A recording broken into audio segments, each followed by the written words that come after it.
Hello students, आज का topic जो है वो फीस भी देता है और लॉजिक भी। वो टॉपिक है सॉल्युबिलिटी। सबसे पहले समझते हैं सॉल्युबिलिटी क्या है। इसके लिए एग्जांपल लेते हैं हम एक क्राउडेड डांस फ्लोर का। आप डांस फ्लोर को एज अ सॉल्वेंट एज्यूम कर लें, डांसर को एज अ सॉल्यूट। तो हमारी जो सॉल्युबिलिटी की डेफिनेशन होगी वो क्या होगी यहाँ पर, maximum number of dancers that can fit on a dance floor comfortably without getting crowded.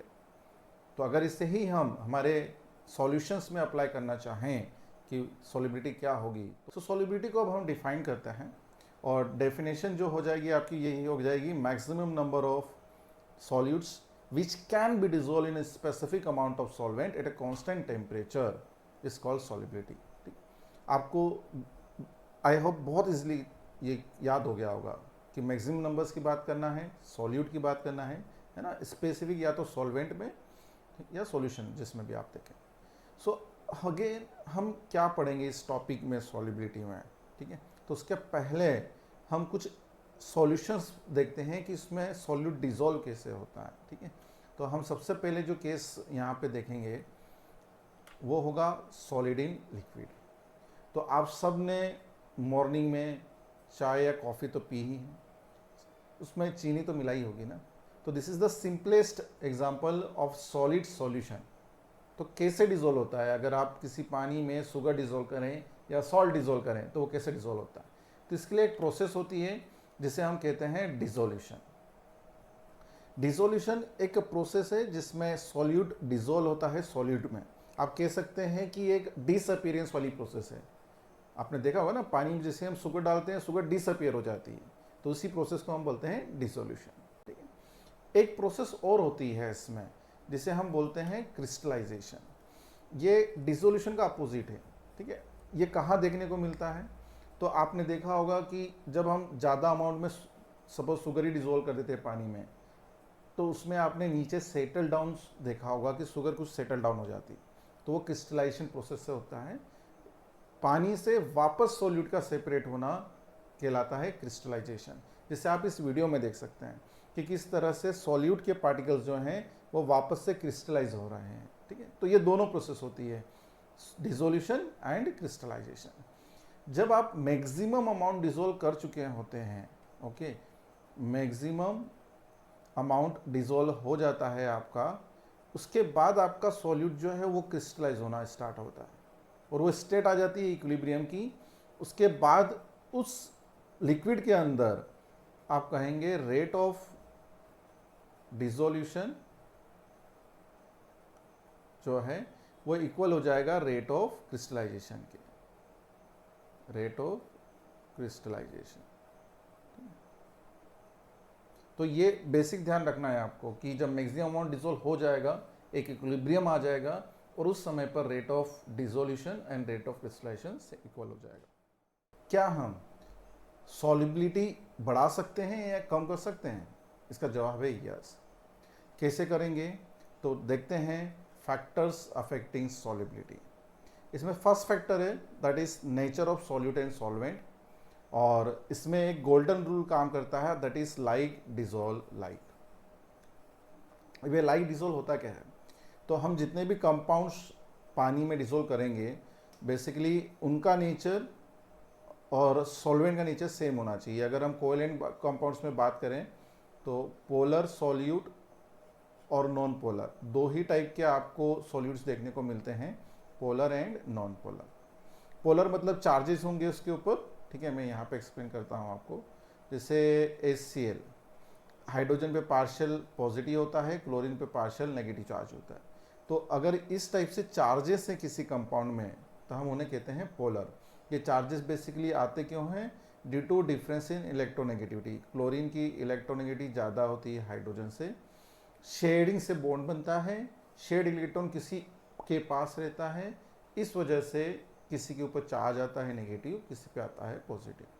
तो कंपाउंड दो ही टाइप के होते हैं, आइदर पोलर होगा या फिर नॉन पोलर होगा। तो यहाँ पे गोल्डन रूल काम कैसे करता है, अगर पोलर सॉल्यूट है तो वो डिसॉल्व होगा पोलर सॉल्वेंट में, और अगर नॉन पोलर सॉल्यूट है तो वो डिसॉल्व होगा नॉन पोलर सॉल्वेंट में, ठीक है। आप यहाँ पे ऐसे समझ सकते हैं, वाटर को ले सकते हैं एज अ टिनी मैग्नेट, और अदर्स कंपाउंड्स को ले सकते हैं स्मॉल मैग्नेट अगेन। तो ये टीनी मैग्नेट दूसरे टीनी मैग्नेट्स को क्या करेगा, अट्रैक्ट करेगा। ठीक है, तो ये पोलर नॉन सॉल्वेंट का अट्रैक्शन पोलर सॉल्यूट को इस तरह से होता है। नेक्स्ट अगर हम बात करें फैक्टर की, तो वो होता है टेम्परेचर।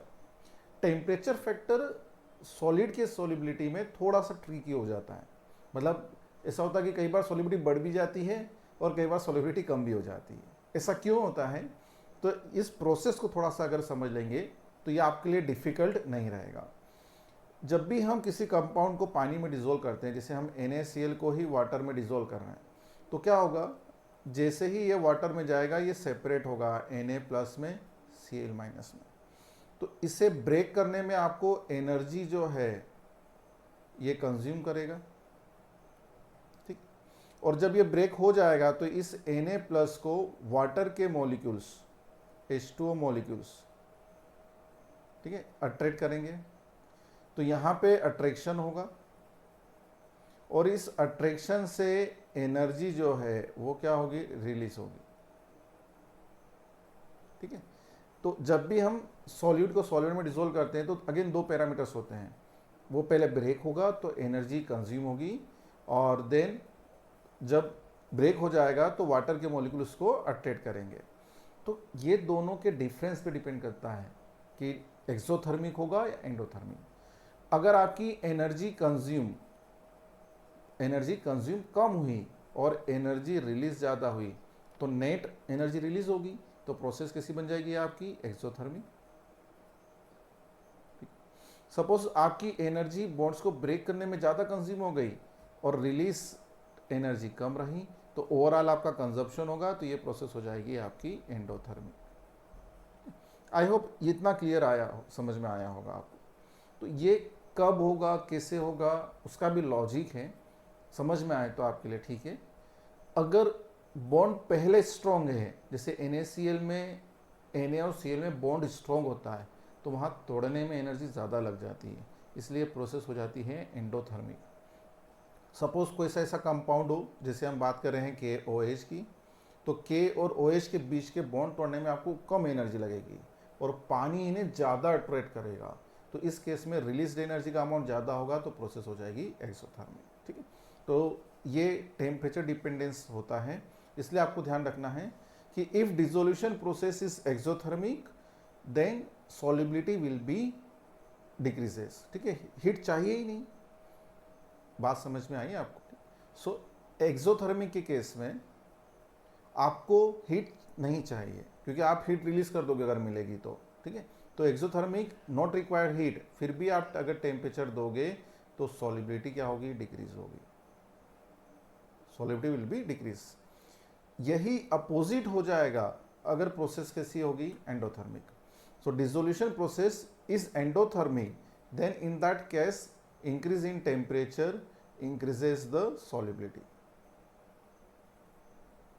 ठीक है, I hope temperature effect solid में थोड़ा सा ट्रिकी है, आपको समझ में आया होगा।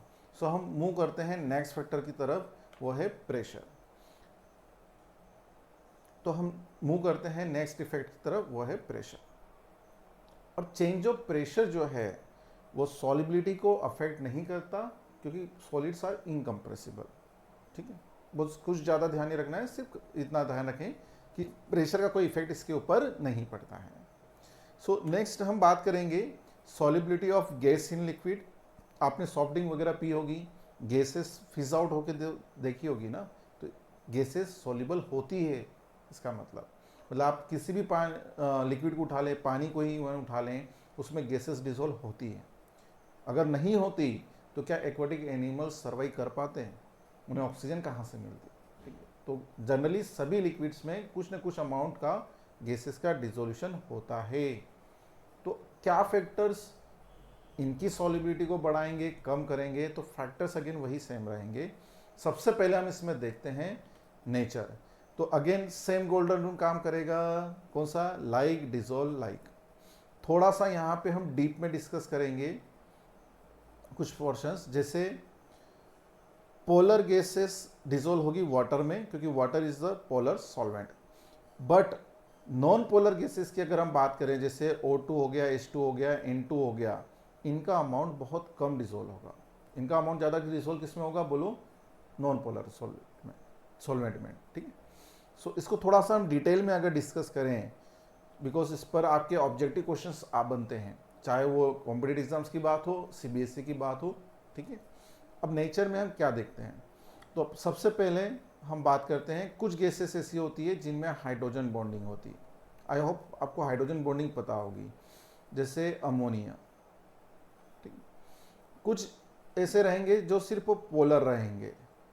ठीक है, जैसे HCl। कुछ कंपाउंड आपको देखने को मिलेंगे नॉन पोलर। ठीक है, नॉन पोलर कौन से हो गए? CO2 हो गया, आपका O2 हो गया, N2 हो गया, आपका H2 हो गया। तो हाइड्रोजन बॉन्डिंग वो कंपाउंड है जो बहुत इजीली इसमें कन्वर्ट हो सकता है लिक्विड में, बिकॉज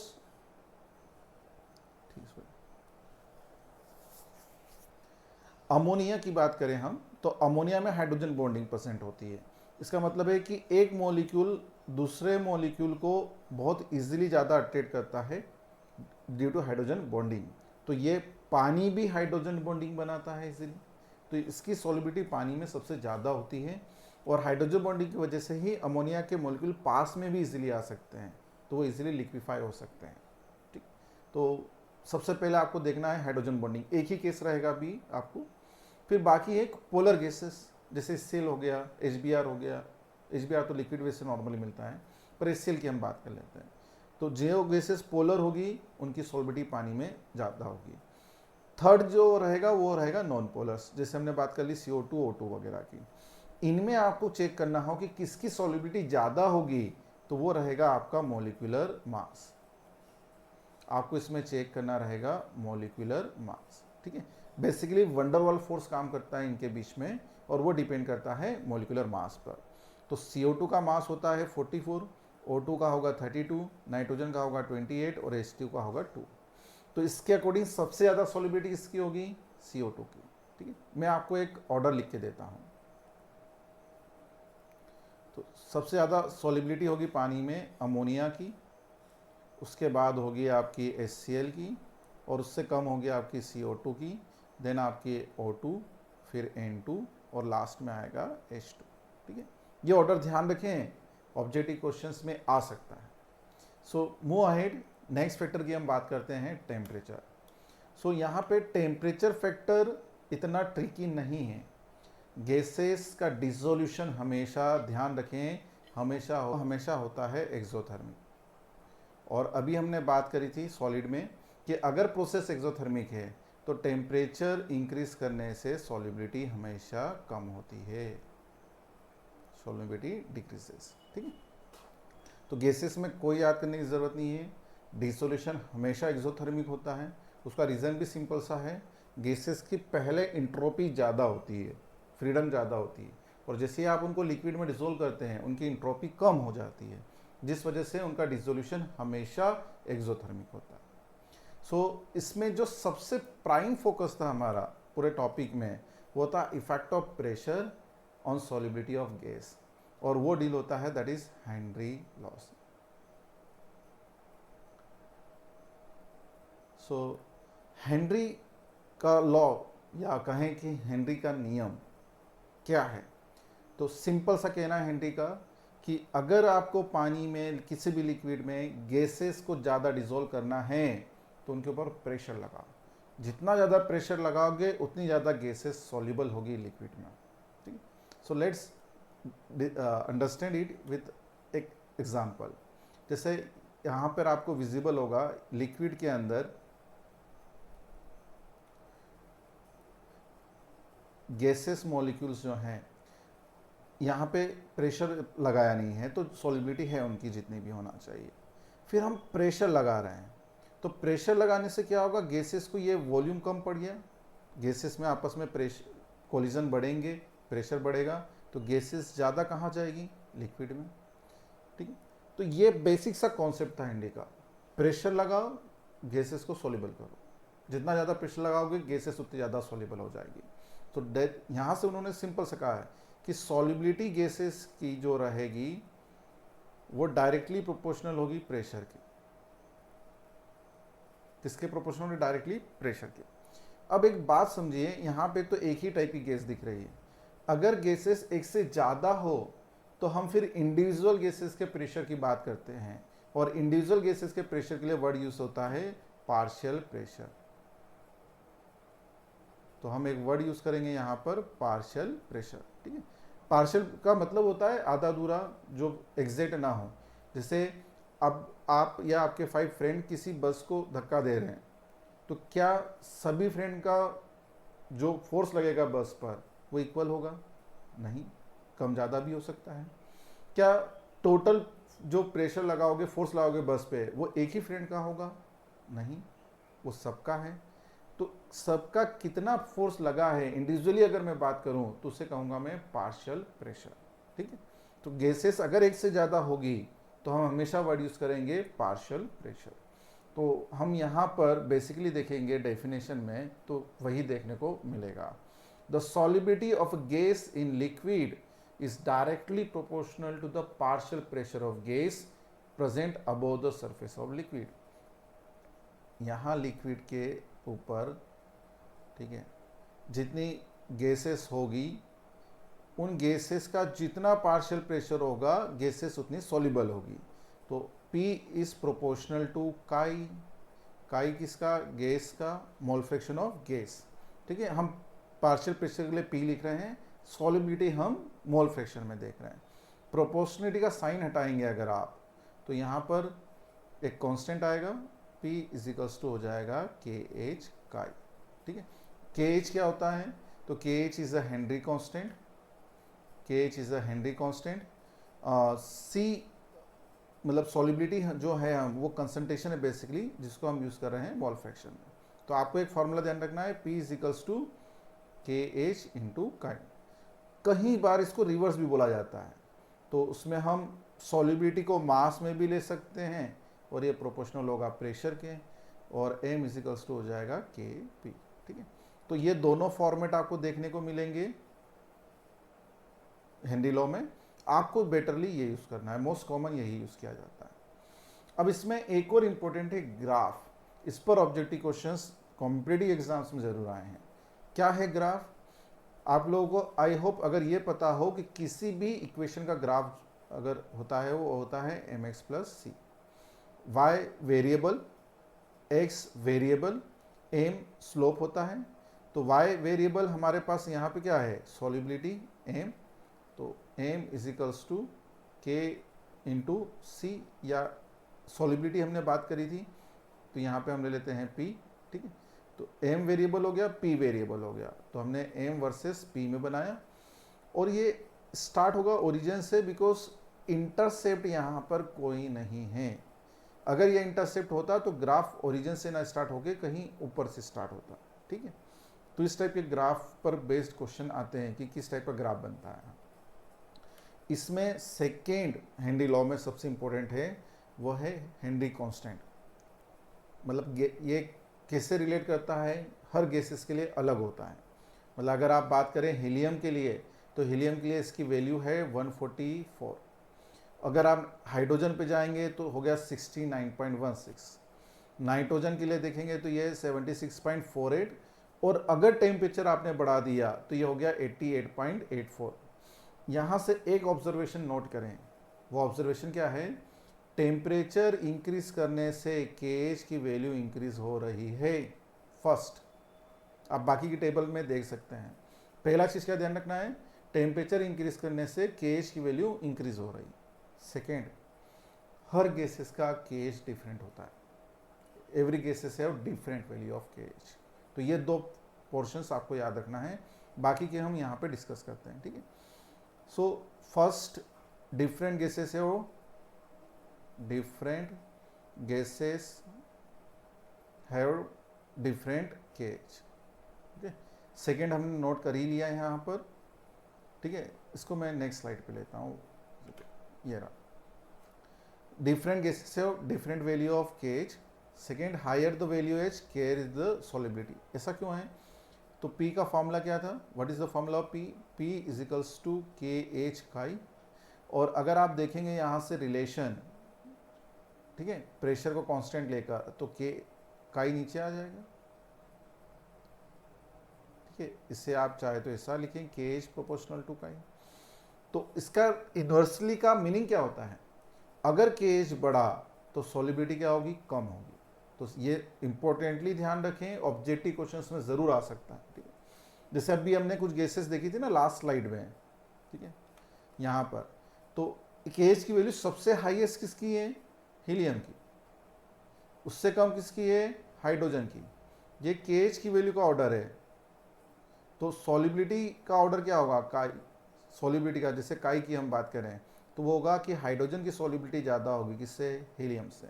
ये इंटरप्रिटेशन इस टेबल से लेना बहुत ज़रूरी है, ऑब्जेक्टिव क्वेश्चंस पर बनते हैं, ठीक है। सो ये हमारा सेकेंड पॉइंट था। थर्ड ये है कि केज की वैल्यू जो है वो इंक्रीज होती है टेम्परेचर से, यह भी हमने देखा। तो ओवरऑल अगर इसको समराइज कर लें तो क्या होगा? केज की वैल्यू डायरेक्टली प्रोपोर्शनल हो जाएगी टेम्परेचर के, और दोनों वैल्यूज अगर बढ़ेगी तो सॉलिबिलिटी कम होगी। ये समराइज ध्यान रखें, इस पर क्वेश्चन जरूर आते हैं, ठीक।